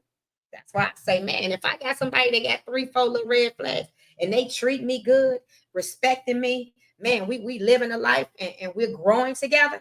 I'm going to overlook them little red flags and we're going to build. But one day, like you say, those red flags will leave. If you overcome them, you got to overcome them. And the red flags is not your character. Exactly. If you ain't embedded it to be a difficult person. Right, because some people have embedded in their character. It's like, they're looking like, hey, I'm gonna fight anything and everything. Because that's why. What does God say about red flags? In His goodness and mercy towards us, He gives us red flags in our hearts if something ahead of us will bring danger or destruction. Red flags aren't meant to keep you from having fun, but rather to keep you on the right path for life so you can fully live out your God-given destiny. Mhm. The reason why red flags, is to warn us of what we're getting into. That's why we see God first, because sometimes somebody's red flags could be something you can't deal with. Exactly. Like if somebody got bad habits. You're broke, and you're like always gimme, gimme, gimme. Mm-hmm. You know what I mean? And it's like you don't have any reservations to that. Those are beggars. Or some people people want to rush me into a relationship. You ain't rush me into a relationship because you want to be with me. Right. You rush me into a relationship so I can better your situation and you can live off me. That's why you have to take time to say when you're ready to go into a relationship. I don't believe in, let me hook you up with somebody. No, I'd rather meet somebody on my own. I had somebody argue with me like, because, God want me to get into a relationship with me. Then what you waiting on? No, you want me to take care of you. Let me get to know you. Let me be your friend. Let's talk about these things. Yeah. Let's get to know where's your future plan. Communication is the key. And we all sometimes we can slip up physically. Yeah. And mess up. That's something. We human. But where are you going? I say the reason I have changed so much, I have a plan. You got to have a plan. Like you say, I don't set standards. I have a plan. If we dating, we should be by this stage at this time or this level at that time. You can't always say where you should be in 3 or 4 years if a person mindset ain't like yours. Right. So you have to look at that too when you're dating. If you want to grow, like you say, your goal is now to grow. You got to grow with that person. If that person ain't on that level with you, they can have everything on point. Would you stay with them if they not on that growing path with you? So that's something you got to consider too. See? So everybody ain't meant to say, I'm going to let them slide with those red flags. So if it's the top 3 red flags, what is your top 3 red flags? My top 3 red flags is inability to grow. Mm-hmm. You kick me when I'm down. Okay. And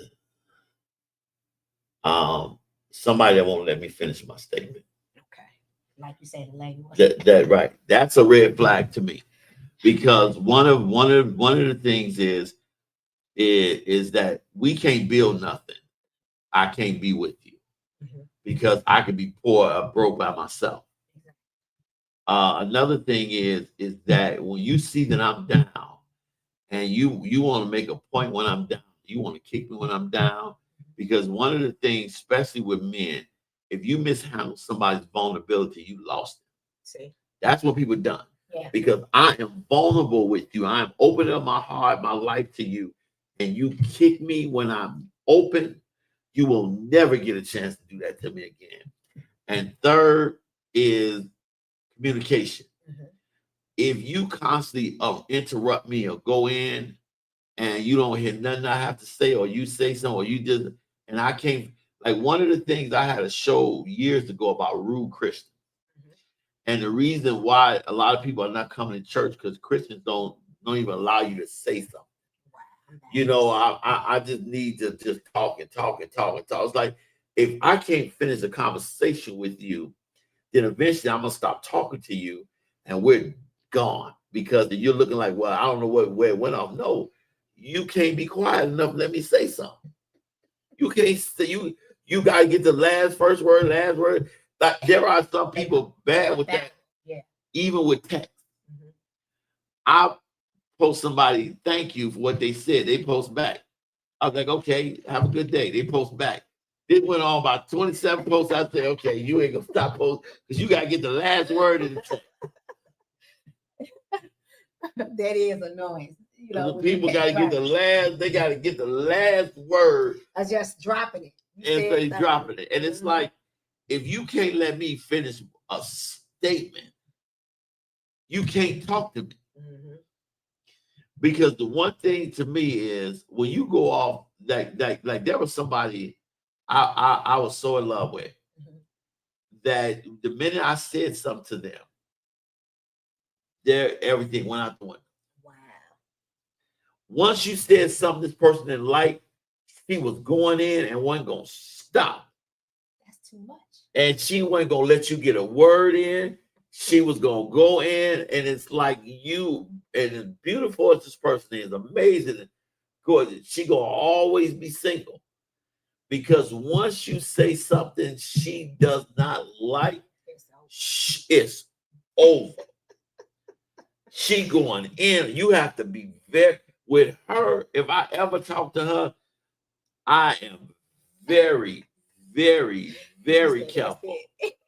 You gotta be And happy in I the let field. her say whatever she want to say. You can say the moon walk backwards on Halsey Street. I'll be like, yeah. You said if you say it, that's you. You crazy. You said moonwalk backwards. On Halsey Street. You see that you But see. those are three ones that I think most of us can't deal with. Those three are good ones. Now, what's your three? Your The top three. communication. Somebody that cannot. My red flag is somebody that cannot communicate. Or when you meet somebody, they always talking about their Sex. past. Or that took sex. Sex or they Ooh, pass. talk Like, I about want that. to talk about your ex-boyfriend. Right. You know, let's talk about where you at in your life. Let's sit down and have a talk about you. I don't want to hear nothing about your baby mama and your baby daddy, none of that stuff. So you got to be compassionate to others just as well as we compassionate to you. You know, you got to have that mindful consideration of, hey, it ain't all about you. And a person that can twist things and make it seem like it's your fault, I cannot. That's a red flag. If I'm wrong, I'm going to admit it. Hey, I'm wrong. I apologize for this and that. I sincerely accept my apology. I'm not going to beat it in to make you think otherwise. Those people that can't accept they wrongs and be like, it's your fault I did this, that's a red flag too for me. I can't deal with that. You wrong, you wrong. So that's two. If I'm wrong, I'm wrong. Hey, we're going to sit down and we're going to talk about it. Let's communicate why it happened. What can we do to fix this topic? If you're not a fixer, somebody that can fix the situation that causes the same situation, we shouldn't repeat the same thing. That's the red flag if we can't get over the hump. If you want to stay on that subject, beat that subject like it's like a horse. Or bring it up Yeah, okay. when you mad. Right. We should automatically know how to resolve issues. It's called solutions. We should have a solution to that problem, not keep beating it into you. If I have a problem with you and I bring it to you and address it, I shouldn't have to keep talking about it. We should automatically have a solution to it. Just like if you bring me a problem and I address it, we sit down and talk about it. That should be the end of it. We shouldn't have to go back over that subject 5 to 6 times and 7 times and make it a Bring debate. it up when you mad. Yeah, oh, you mad.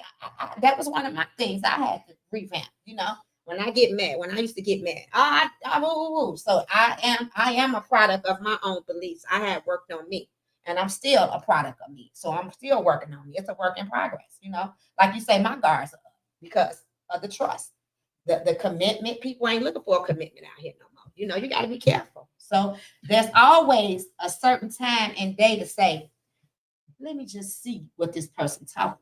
You know, and you could talk through, you could hear the flaws in people the way they talk sometimes. That's right. You can guess them and be like, oh, he trying to spin one on me. Yeah, and that's the thing, because it says, so now that we have faced reality, it's not perfect. It kind of sucks, but it's real. More importantly, it's manageable. You understand, from a relationship to last, compromise have to be made. That does not necessarily mean change in your fundamental value system, Right. but it does mean that it will take time and effort to expect to meet, regardless of what side they're coming from. One of the reasons why I put that down, because it's not that we don't trust our judgment in the face of red flags. It's just that we sometimes wired to think that the most plausible answer, without having to change too much about a current situation. Denial is a convenient option, but it's also more sustainable one. Mhm. Even though if we work hard to a decision of leaving, we can still blame ourselves for doing it when we didn't do it sooner. But we can understand that work has to be put in Mhm. if red flags are acknowledged. Exactly. That is where it is. If you will acknowledge you have a problem here, I will help you fix it. And that's perfect. That's how it's supposed to be. In realization, reality, you would say, hey, I'm with the right person if they're ready to help me fix what's wrong.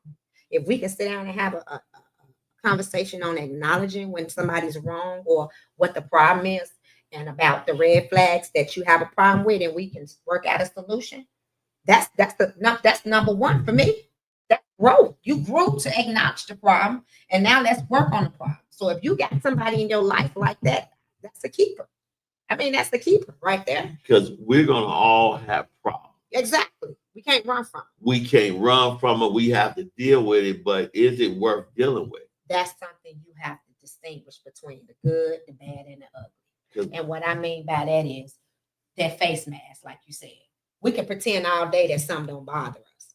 We can pretend all day that It that person doesn't. is wrong it doesn't. and don't bring it up and don't communicate it. But when it come out and you hold it in, it's gonna come out wrong. It's gonna come out wrong. So I say you have to talk about things, and if you need help, seek help. I mean, I was told the other night they need me to go to counseling with them. Somebody want me to help them go to counseling, but I need counseling too because I got to break that 0 to 100 cycle when I get upset. Crazy. Yo, No, when people think what makes I'm the sweetest person you ever You gonna are. meet. I'm You telling you, are. heart will You are. help anybody. But what I don't like is somebody play on your intelligence and make you feel like it's your fault when you know it's not your fault. And when people don't correct other people mistakes and problems, but they'll see yours. Wait a minute, didn't that lady over there just do the same thing? But you gonna come down on me, like you said, no. Like she sent you the pictures. Why you send me the pictures? You want a remark from me. You want to you stay. right. You want to right. You No, want me it to don't feel work like like that. yeah, you know. So And now you're miserable yeah, you miserable in the because you situation had you to prove created. a point, and you're not going to leave and divorce her because You got to stay there now to prove a point to you. Even and if he treat her wrong, she gonna stay. and he walk away with half the stuff in there. See, because she didn't get the prenup. So when we think about red flags, and one of the main things that I look at with red flags is everything is changeable with work. Yes. Because I had like a lot of my red flags I found out in therapy. Mhm. You know, I dealt with that because people can hide their red flags behind yours Mhm. And put you out there first. because they're always trying to turn it on you, even though they're in here. Like most people, when they look at my life and they see I'm blessed, I'm always blessing somebody else. Mhm. You know what I mean? Like one person say, "Well, you know, when I stop helping people, I got a problem," Mhm. and they don't mind getting an argument with me Well, because they did already got the blessing. okay. So now they don't need Right. Well, they need, but they ain't getting no more. you. But they looking at it like, okay, when it's all said and done, because one of the things that a therapist in New Jersey said, she said, when you look at the totality of what was done in a relationship, Mhm. a person can't hide their guilt. Okay. When you look at the giving aspects, if you look on my side and I done gave in the relationship $30,000, and you look on your side, you only gave $5. Mhm. That means your credibility is shot Mhm. because in the totality of our association, you've benefited. If I'm always the one over here doing, or always the one uh, going back, apologizing, always the one that's Right. doing Trying it, to make sense. Yeah. that you're looking at the fact that I've given, so you don't mind leaving a situation you're ahead of. And ain't that wrong with giving? See, that's the thing too. If you're financially set where you can help somebody, ain't that wrong with giving the right person. It's when you give the wrong person and helping the wrong people. And you won't find that out until afterwards. You can help somebody and you will think they the sweetest person on the earth. Or they gonna help the situation by you helping them. And Right. sometimes they will turn it on you and make it like you didn't help them enough. So where do you draw the line at when you said helping from $5 to 5,000? What is your drawing point when you what is your drawing point with helping? I should say. Well, unfortunately, Mhm. in this day and age, especially things going on with the economy and things in government, Mhm. is that people need your help to get to know them. Okay. It ain't like you don't have an opportunity to get to know somebody the way you used to. Right. But then, is it really their problem if I'm choosing down? That's what I'm asking. Like I don't, Okay. right? Because I don't choose my level. Right. See, that's the thing. Ain't nothing wrong with how you choose. It's when you get to that point where you see somebody's using you. What do you call using you when you saying, I gave to her 5,000 versus her putting in $5? When you say to a certain point in your life where I'm getting used, if I keep going this route, like you said, when are you gonna see the change? Because like I say, I help people, but I also change the way I help people. And You see what I'm definitely done. I changed the way I help. Now I may not help with the dollar no more because, like I said, you overdo it. You overspend out of your budget helping somebody. Now, when you at your budget line, who you got to ask for help? So you have to think about when is enough is enough. That's why I say I will help you. I'm gonna show you. I'm gonna write down the 5 steps to get to where you need to go. To put the money in your pocket. I'm gonna give you the solution that I have. But must I go in my pocket all the time? That's what I'm saying. We got to distinguish the difference between giving and being used. You know what I'm saying? That's why I say you can change your ways to fit you. But will you be wrong for that? If that person says, oh, you used to do this, you used to do that. But do you have boundaries on that spending habit? Because I do. Boundary set. If I keep helping you, well, my account gonna be depleted, right? So that's why I say we have to have boundaries and caps on your money to helping people. I don't know. Your voice.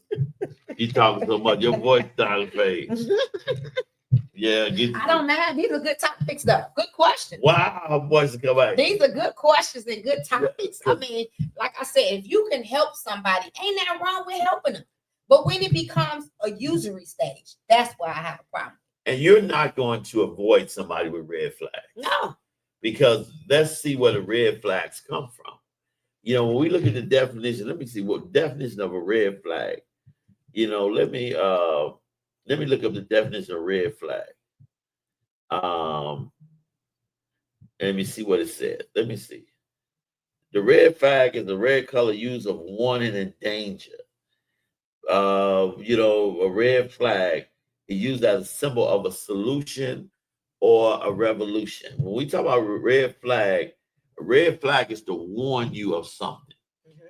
I believe that many of our red flags that we have are set by what we've been through, or set by who was hurting us and what we want to do. And so we are cautious in our choosing of somebody.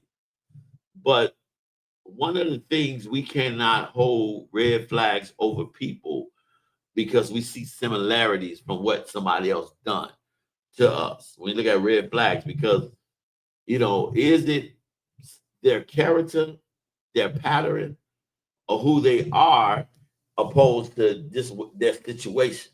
Okay. Because many people have looked over good people that their situation became a red flag to them. Okay, that's because they interpreted in their character. Right, no, because they looking at somebody in a bad place, but they don't know where they've been at. That's true too. So it's like, why? Because a lot of times we can judge somebody's situation according to where we see ours from their situation, and that's something opposed to being in it. Yeah, and that's why I say you can't judge everybody's relationship with yours. We don't know Right. the depths of what they went through. You can't put yourself inside of that situation because I don't know what all they went through A through Z through. And we shouldn't want to know unless they share it with you. Because like I say, when it comes to looking at your situation versus mine, I can't say that we went through the similar things. And I wouldn't never want to say what you went through is below mine or mine is up higher than yours. No. My thing is your situation is your situation. Did you learn from it? My situation is my situation. Did I learn from it? I'm not going to carry that same baggage to the next relationship because you got to do what? Work on you. And if you don't work on you, it becomes a bad behavior to the next person. So that's why I say, no, you can't always say, I'm going to judge it off of what she went through. I don't want nobody like that, man. They ain't going to do that. No, you cannot do that because you never went through what she went through. And everybody ain't honest about what they go through. You got to remember that too. They're not going to tell you everything they went through. They're going to tell you the surface. They're going to stop at the surface. They're not going to dig deep into what they went through. They're going to tell you a few picks and choose, like I say, because what all for you ain't going to be for you to know in depth of what they went through. They just going to tell you a little bit. Oh, well, Corey, you know what? I went through this, I went through that, and that's it. But it's always two sides to a story, too. That person they went through it with got a story to tell, too. They do. You got to remember that, too, because some of this been exaggerated. You got to remember that, too. Because one of the things that's right now in my dating, you know, if I talk to you and we spend majority of the conversation talking about your ex, see, you're not gonna get another call from me. Exactly, I agree. Or I'm going the other way. I agree. If all we talk about is what you've been through and what your ex did, and you know, it's like, come on. They're not over it. They're not over it because what you speak out of your mouth is in the abundance of your heart. Exactly. And a lot of people deem themselves healed, and you're not. Mm-mm. What does the therapist give you? An outside perspective. Mm-hmm. You Somebody know, that don't know your situation. my therapist said something I thought was very good, Dr. Thomas. He said, when I do therapy with somebody, they have a road they got to that prison. Okay. I build a road to them. And then when I build a road to them, I bring them out of the road I built to them so they can look back at the road that they've been through. Okay. You know what I mean? So I will never take them back to the road that they've been through backwards because I want them to see their road from an outside heel perspective. Okay. You know, I don't want them to revert back into that same mannerism behaviors because we're going back through the door. Right. I went through that door and that big pit bull bit me. I don't want, even though the pit bull may not be down there no more, but you ain't going. I don't want to go through that door. Now, this is the question too to that. I'm gonna piggyback on that. How do you stay away from that? What triggers you look for to say, hey, I'm going backwards? Because I know some people have a habit of going backwards. I even include myself in that. You know, you get to sit down and you think some of that stuff pop back up and you be like, oh, that's something I went through. How do you know when to catch yourself of piggybacking on that road that you already healed from instead of reverting back to it? That movie was with the Michael White, what was it called?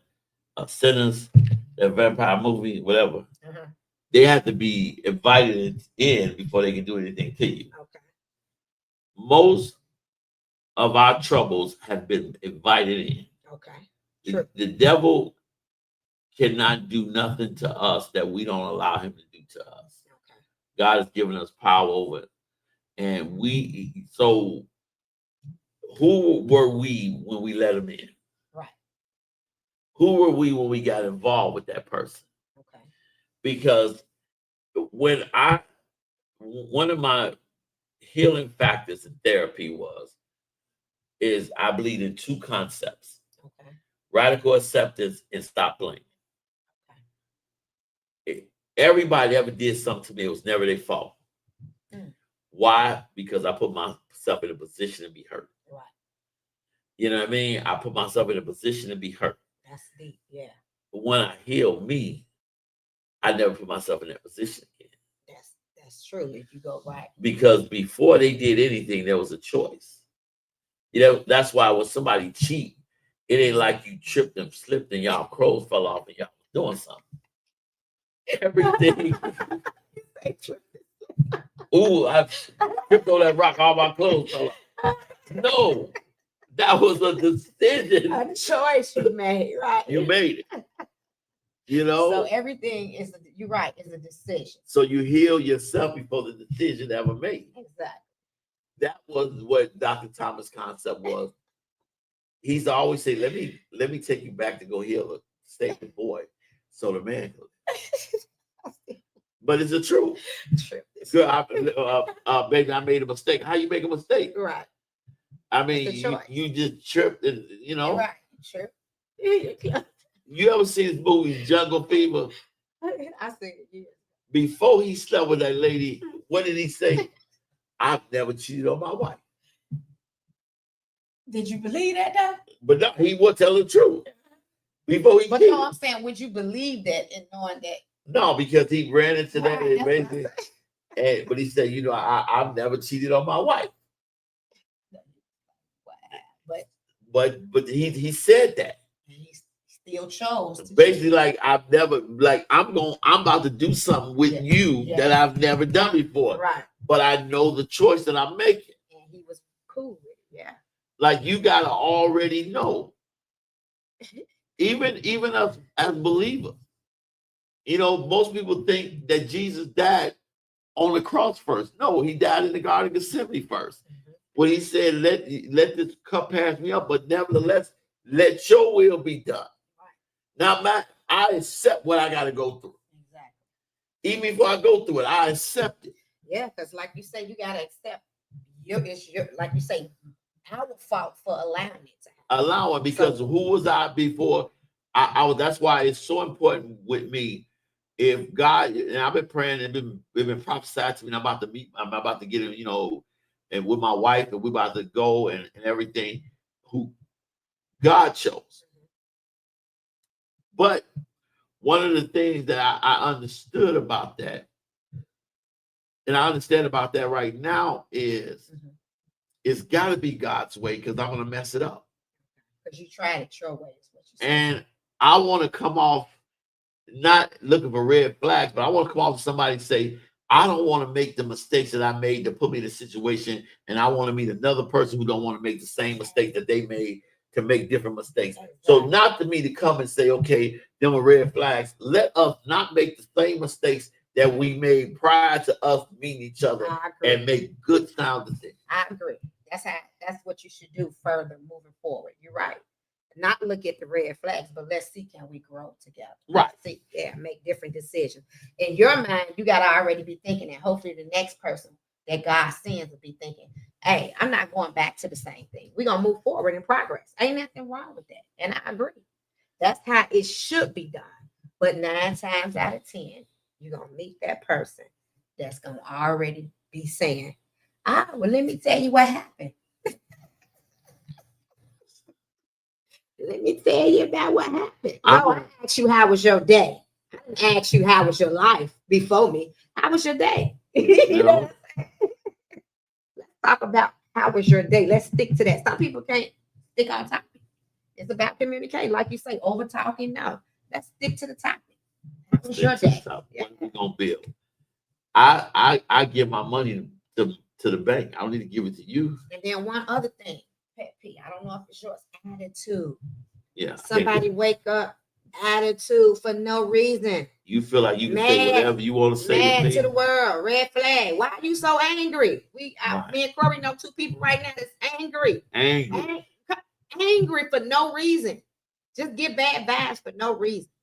Just like, what's wrong with them? Angry.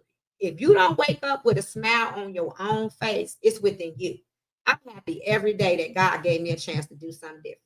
You're supposed to wake up happy knowing that you got another chance to do something different today. That's where you're supposed to wake up and praise. Like, I'm here again today.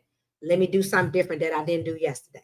I'm thankful for every day that God put breath in my body that allowed me to be doing the things that I'm doing. So I'm not going to wake up every day mad. Yeah, I wake up and think about things. I wake up and say, what happened yesterday?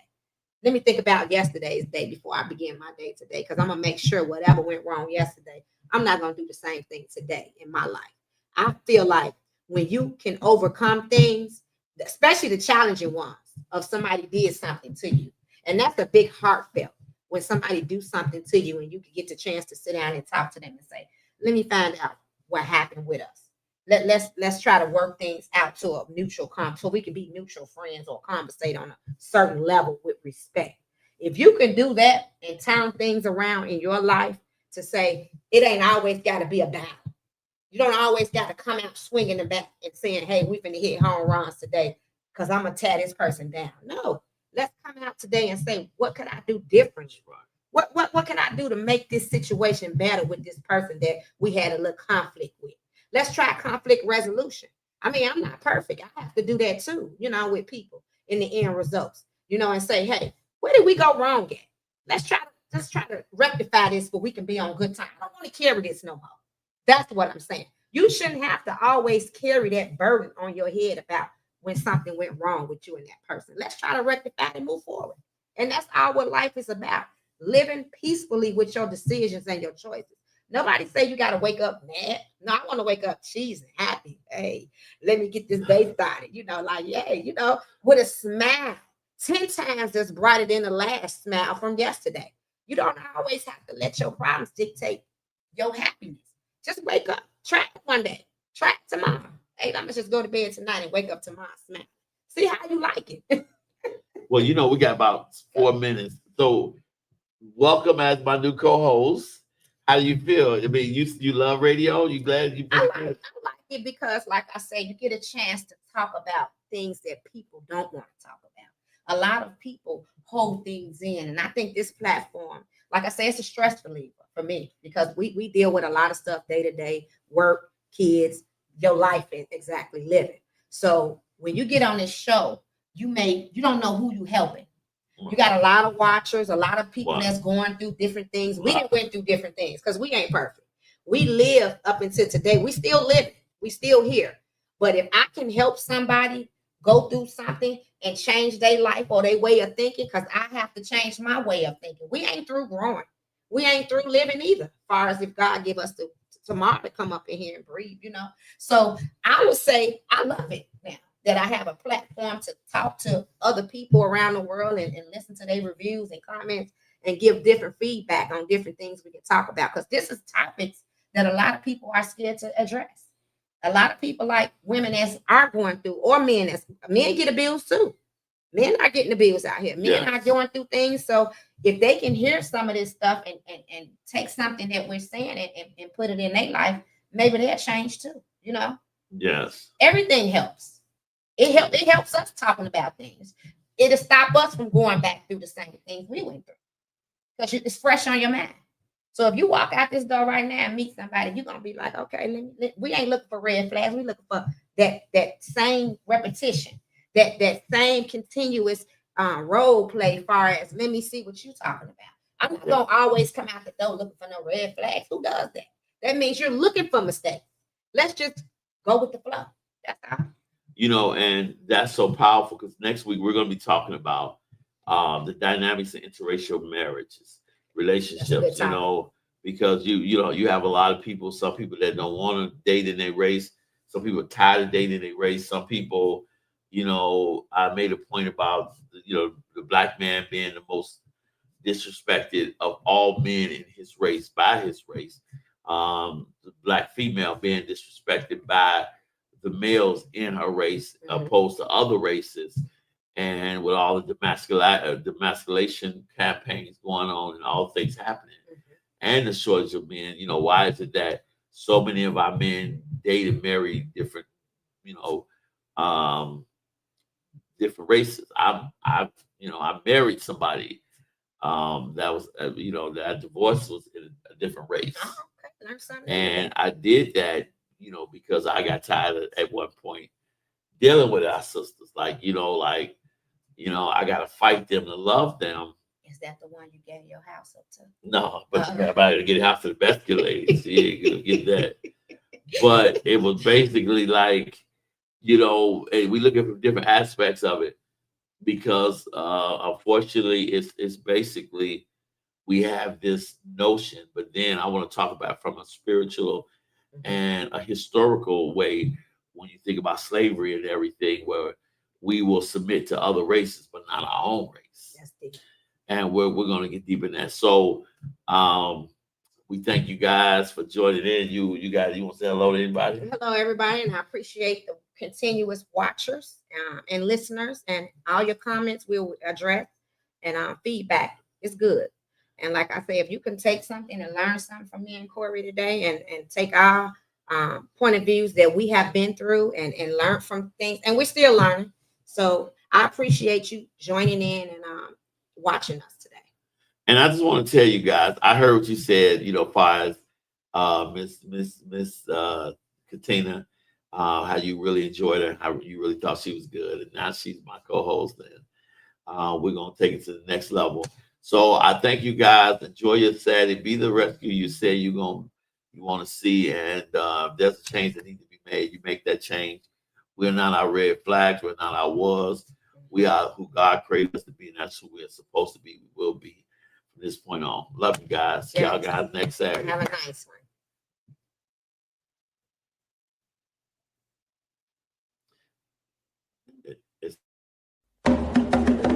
The champ is here. Yeah, The champ is you here. know how we do it. The champ is here. Yeah. So you already dated innovation. Okay, that's gonna be a good show. Well, go on and praise him in